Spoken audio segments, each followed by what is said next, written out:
am Tammy Beilstein. Welcome to Tammy's Window on Calaveras. I have with me tonight two wonderful people. We've been talking just a few minutes here as we get ready for the show, and pretty neat things that you guys do. They are Karen Elliott from the Humane Society and Brian Moss from Animal Services. They have come together, they work together, and I think they have a lot of interesting things to tell us. Hi, guys. Hi. Hello there. So who wants to start? Let me know what you guys have going on and why you are here tonight. Well, I think first and foremost, the Animal Services of the county and the Calaveras Humane Society have joined together in a sort of a partnership so that we can better provide for the animals in our county. And it's turning out to be very, very interesting and fruitful partnership. Very good. Very. Now, what is the difference? Is this a silly question between Animal Services and the Humane Society? What do each of you do? Exactly. Well, the Humane Society is a nonprofit organization, and we are volunteer-based, so that we have actually no staff, but volunteers that we have. I didn't realize that. Over 300 volunteers, and 70 of them are now volunteering at the local shelter and working with Brian's staff. 300 volunteers? Is that just Calaveras County? Yes. Oh my Lord. I had no idea. It's an animal lover county. Yeah. Wow, that's really neat.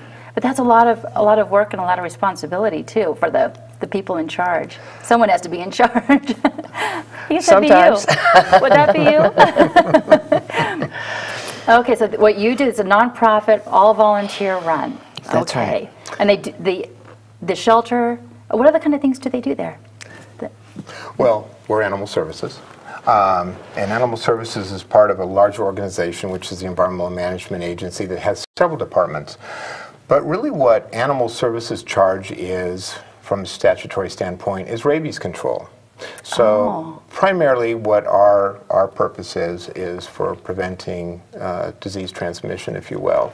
That's part of the program.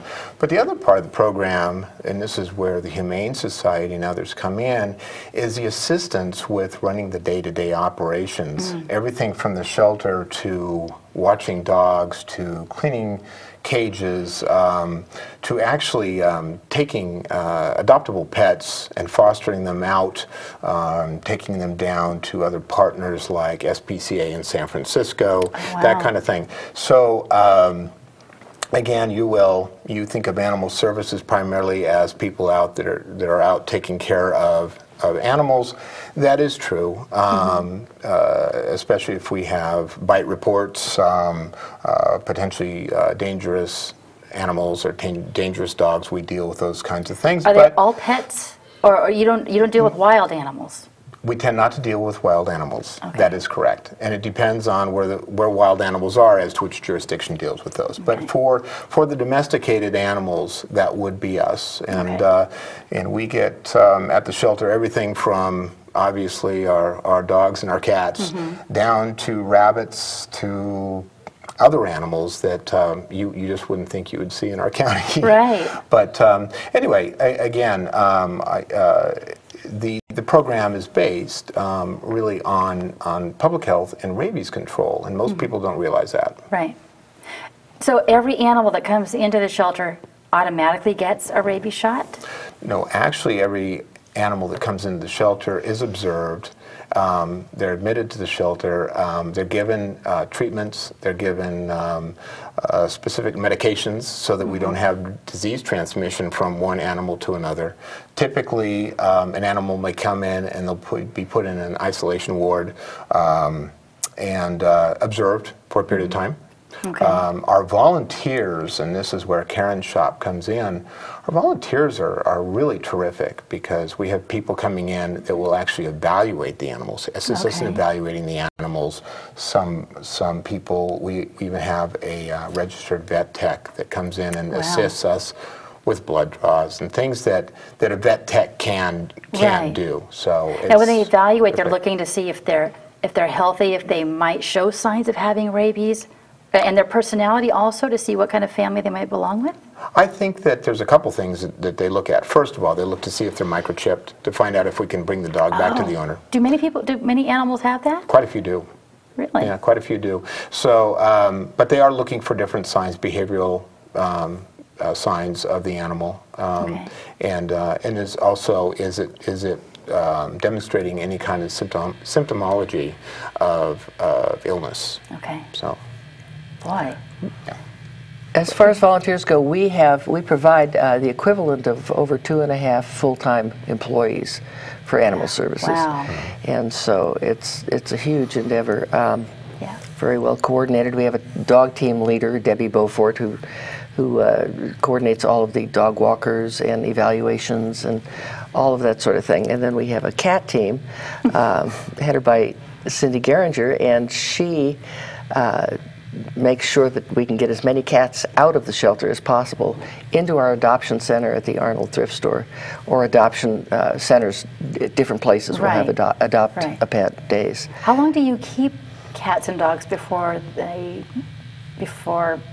you know, you keep them until they're adopted, or is there a time period? Well, frankly, there has not been any adoptable dogs euthanized at the shelter in years.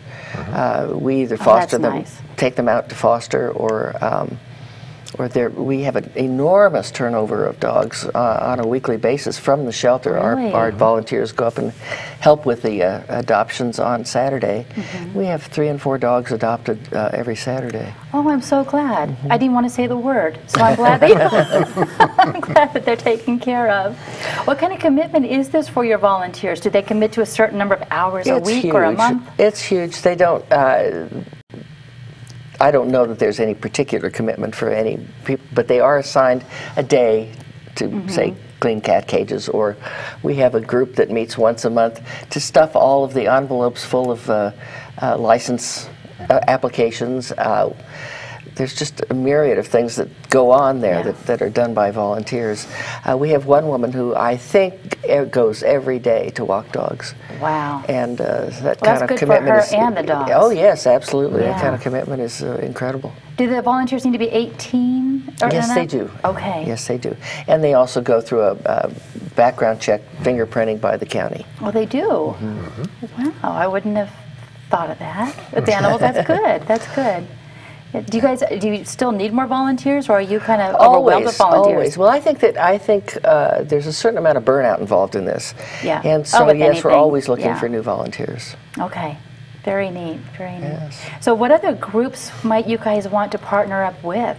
You two cover so much of a huge area there. Well, I think that obviously from our standpoint, our primary partner is the Humane Society, and of course our volunteers. And there's another group called the Domestic Animal Advisory Committee that meets once a month, correct? Right. And they talk about, you know, how to improve certain methods and policies and that kind of thing. I mentioned San Francisco SPCA. Our vet tech just opened a door there for adoption of cats, which is wonderful. They haven't taken cats in many years, and some of our trusty volunteers were kind enough to take those cats down to the Bay Area a few weeks ago. So again, it's a matter of, it's kind of this dual responsibility, if you will, at the shelter between making sure that those animals are healthy, and making sure, if at all possible, we can move those animals out to either foster or to a direct home, or to another agency that can take care of them. So it's a very good thing, and I will say that from my shop standpoint, at least the Animal Services Department, we couldn't do what we do without the volunteers, without the Humane Society and others that are stepping up, because quite frankly, we just don't have the amount of staff that it would take to do this otherwise. So we rely on them essentially daily. Yeah, and you probably, I imagine, as with most agencies, don't have enough money either to do these sorts of things. The volunteers, I'm sure they take care of a lot of that for you that you'd otherwise have to pay for. Oh yes, absolutely. I mean, these are the people, again, as Karen stated, they take the dogs out, walk them daily out on the dog paths, so the animals are getting out, and Again, it was funny. I was up at the office today, and a gentleman was talking to me. He goes, "Do you know that German Shepherd over there is adopted? That guy, I think he's got that dog. Is that his?" I said, "No, I think that's one of our volunteers. And you know, you might not want to leave the shelter without him." So he knew what I was doing, but it's a little bit shameless. But hey, what do you? Whatever works. Absolutely. I think the other thing to talk about with regard to the Humane Society is that we are also donation based. We run on profits from our thrift store and a huge donor group in the county. We recently had a letter requesting donations. It was extremely successful. Good. So it's important that people know that. And in knowing that, you need to know also that the Humane Society, the National Humane Society, is no part of us. We get no funding from it, so we are solely based on... Really? Yes. I just assumed that you did. No, there's a lot of people that do, Yeah. and they'll send their donation to the plea on television, and in fact that goes somewhere else. Oh, no. It does not take care of the animals in this community. So we try and stress that. Yeah, that's a very, time. very important point. That's exactly what I would do if I were going to make a donation. I would think I would send it there and just assume it would go to my local. Keep it local. Local chapter, yeah. Do you guys have? So you do mailers asking for funds? Yes, we do. We have the thrift store that brings in funds, and right. the thrift store. You guys take clothes, furniture. Yes, Okay. all of the above. The thrift store in Arnold has been very successful. We will be moving the San Andreas thrift store to Angels Camp in the near future. Okay. And we'll be right between Save Mart and Rite Aid. Okay, We just signed the cool. lease and have picked out a very nice spot there with Yeah. a lot of traffic and hoping to Good. thrive there. So Yeah, and you'll do the pet adoptions we out will in front of this store. We'll do cat adoptions. We'll have a cat Cats. adoption center in the store. It's in the store Yes. all through the week, not just on Saturdays? Actually, it's on Thursday, Friday, Saturday, Okay. and in Arnold now. And we've adopted over 300 cats from that center. Wow. And we hope to have the same success in Angels Camp. Oh, yeah. I'm sure you will. Maybe even more, huh? I hope so. Do you also take donations of animal food? Or do you have to get that from somewhere else? Will you take dog and cat food or Yes. rabbits or whatever else you guys Yes, get? probably at the office we can do that, yeah. Okay. And our office is here in San Andreas. Okay. What's the most unusual animal that you've seen come through your place? Well, typically we just have dogs and cats, but I think there's been some strange ones at the counties.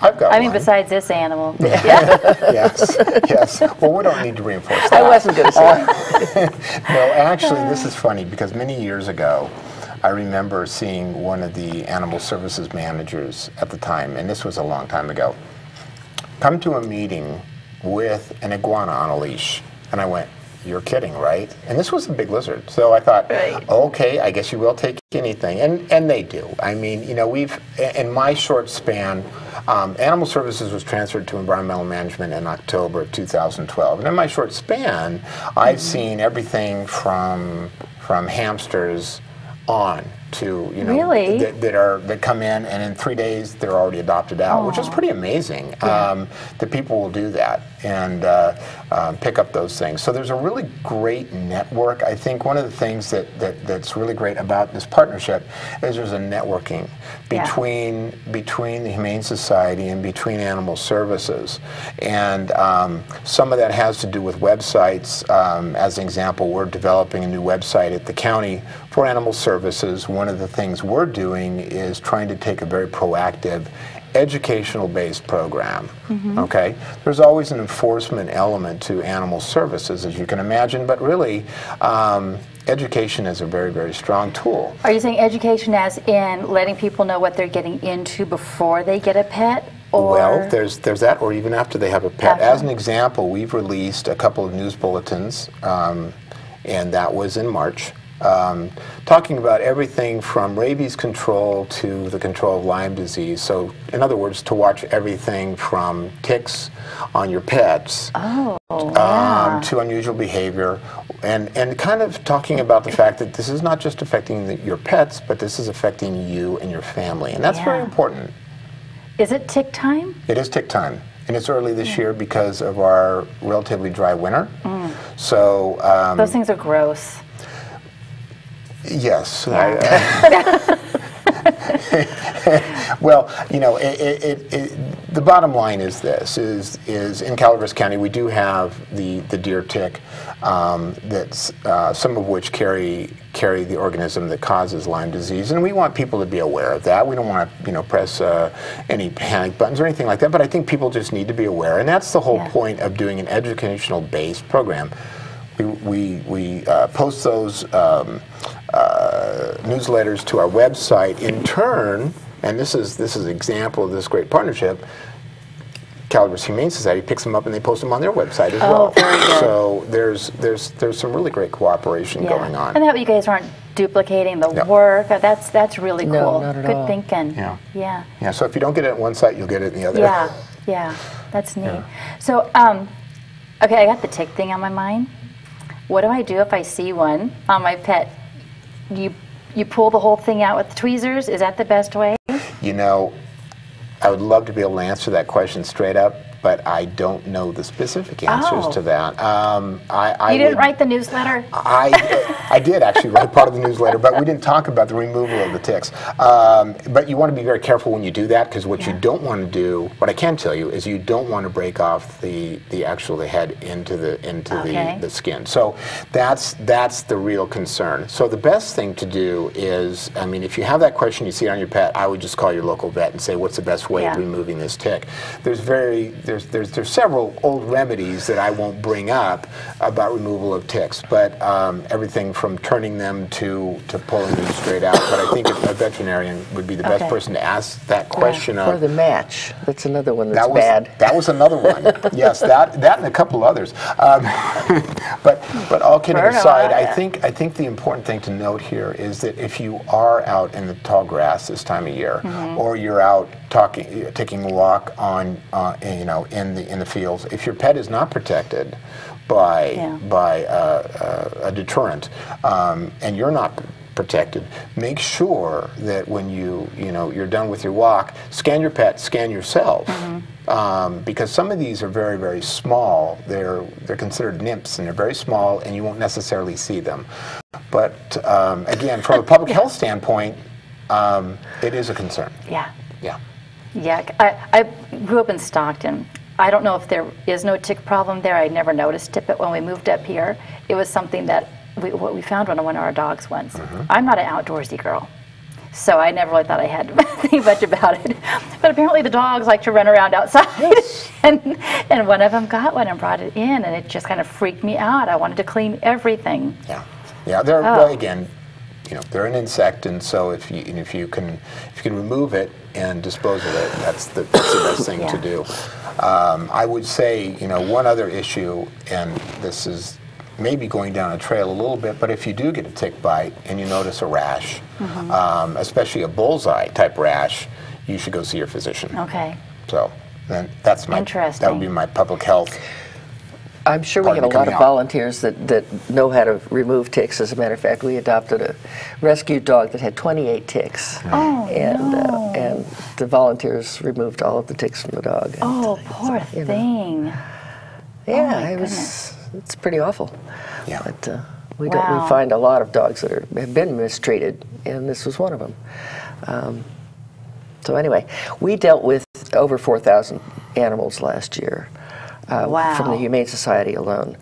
We spayed and neutered over 2,000, or participated in the spaying and neutering of 2,000. So then who pays for that? Well, we had a grant at that point that paid for 50%, and we did matching funds for that. So what we would do is help the person who wanted to spay or neuter their pet with the payment of the vet bill. Those numbers you just gave me that blows me away. It's that amazing. is huge. And it's such things as if you have a lost dog, the first thing you should do is get on our website, register the dog, because that will go out to all of our people who are on the website. And what is your website? Do you know it by heart? Yes, it's calaverashumane.org. Okay. And it was designed by Laura Boley. We won a competition to have our website designed. And it's a beautiful website. And we're continually updating it with lost animals, found animals, animals that are available for adoption, you events just take that we their have. pictures, people can go up and see their picture. That's right, on and your descriptions site. of the animals are on there. Nice. We also have something called Kitty Catalog, and that's That another is website. so cute. Yes, and people can find cats to adopt on that one. So, you know, there's just a plethora of things on that website that I think are really beneficial. As I say, it's been uniquely designed and updated constantly. You can find anything you want to know about the pets that are up for adoption throughout the county. Well, with that many pets coming through, I would imagine someone's on top of that website 24 hours a day. Oh, yes. That's a lot of action you guys get. Yeah. Oh my gosh. It is. So about how much is it to adopt a dog or a cat? Because you're paying for the spay or neutering and all the... It really depends on the dog or the cat. So, as an example, without spay or neutering, if I want to say, as example, licensing is $12 for a dog that's unaltered. Okay. So, as far as adopting a pet, it ranges depending on whether the animal has already been spayed or neutered. I know when I adopted a pet out of there 11 years ago, and she's still there at home. Well, I'm glad you said at home. She actually was already spayed. So, and my cost in those days was only a few dollars. But there is definitely a cost to spay and neuter, and we try and keep that cost as low as possible, because what we're trying to do is create an incentive for people to actually adopt our pets. Yeah. That is so neat. And then also, of course, we work back with our partners as far as the adoption, and you know, our intent there is not to charge for adoptions, obviously. So there are ways to try and get the animals moving through the shelter out and into good homes. Yeah. Yeah. I know you guys have some lovely pets that come through there, because I say this all the time, but I work at Hospice of Amador in Calaveras, and we have some volunteers who have dogs that they take to work with either the children in grief, or they take them to the homes to be with the patients for a while. And oh my goodness, being around a nice pet like that can just change the whole mood and the whole vibe from that person who is... I'm sure. Yeah, it's such a neat thing.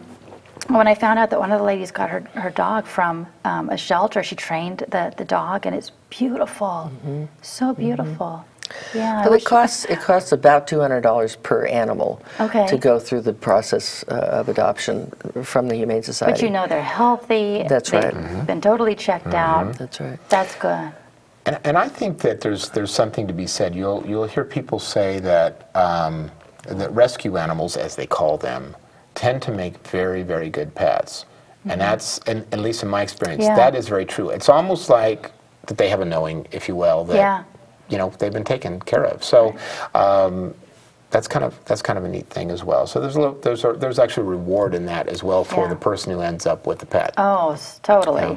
That's so neat that you guys do that. We do have deals on cats at the adoption center in Arnold, so that we'll have a St. Patrick's Day deal. Okay. You know, you get 2 cats for $80, 1 cat for $50, or whatever it is. Oh, that's neat. Yeah, so we do run specials on, for instance, kitten season is just about upon us, and we'll just have a load of kittens. Right. And so we'll be running specials, and the ads come out, and I think they're on Pine Tree. They're all over the place. They're on our website about what special we're going to offer for this month. That's So neat. Is it awkward? I was just thinking, if I had pets I didn't want any longer, to bring them to you. I mean, do people just drop them outside, or how does that happen? That's against the law. Oh, it is? Yes, it is. Okay. Abandoning animals is against the law.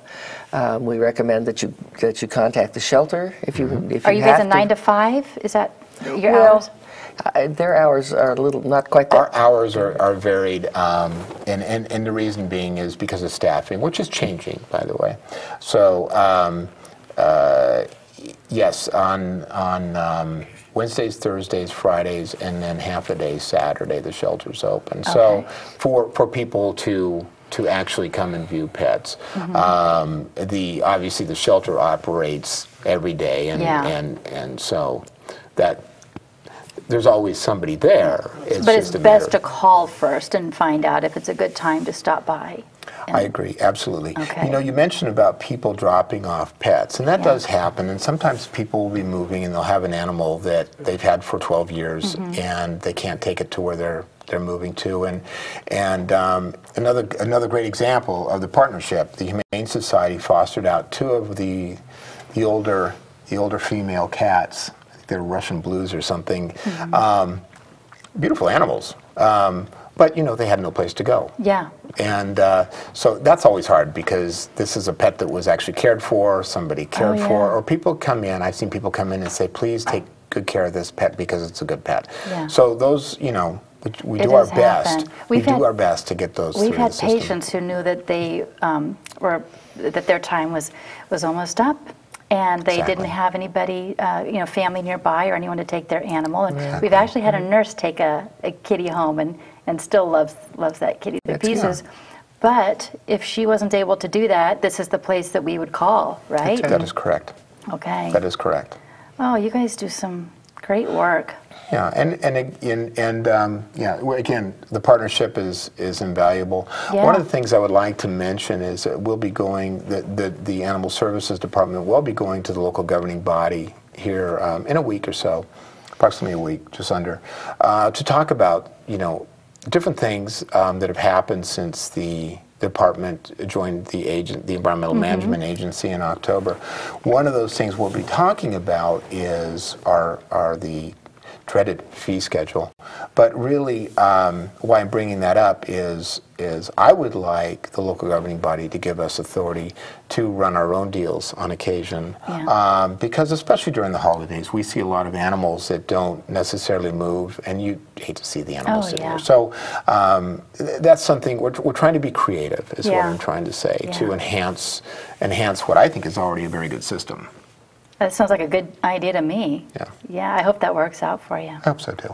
Now, you guys have some kind of fundraiser coming up in July? Is that right? We only have like 2 minutes left. I want to make sure you tell us about it. We will be participating with the Murphy's Community Day, and we'll be running the duck races at Murphy's Park. Oh, that's cute. Hilarious. It's just a lot of fun, and the kids have a great time being in the stream. So that's a fun one. And we have our wine art show at Cedar Center in Arnold in August, the 3rd weekend in August. Okay. So those are 2 fundraisers. Do you have the fundraiser information on your website also? Yes, we will have. Cool. Very good. And was there one more thing? Well, the only other thing is I would like to say that we're still looking to build a shelter. We're looking for donations to build a shelter, and we're working in conjunction with Animal Services, looking at sites, and really getting optimistic about that. Good. And if I may make one last comment, that is, we are going to have a rabies clinic at the shelter on April 20th. So that's a really good deal for people to come and get their animals vaccinated for rabies. I think the cost is $6, I want to say, which is really nothing. Yeah. And then we can license the animals at the same time. So it's a really good thing. So we're looking forward to April 20th from the department's standpoint. Oh, that's a good deal. And our volunteers will be there. Yes, they will. Good. So we can all give them hugs and thank them for what they're doing. Couldn't do it without them. Thank you both for coming on. This has been so great. A lot of great information. Thank you. And thank you guys for watching. And I'll see you next time on Tammy's Window on Calaveras.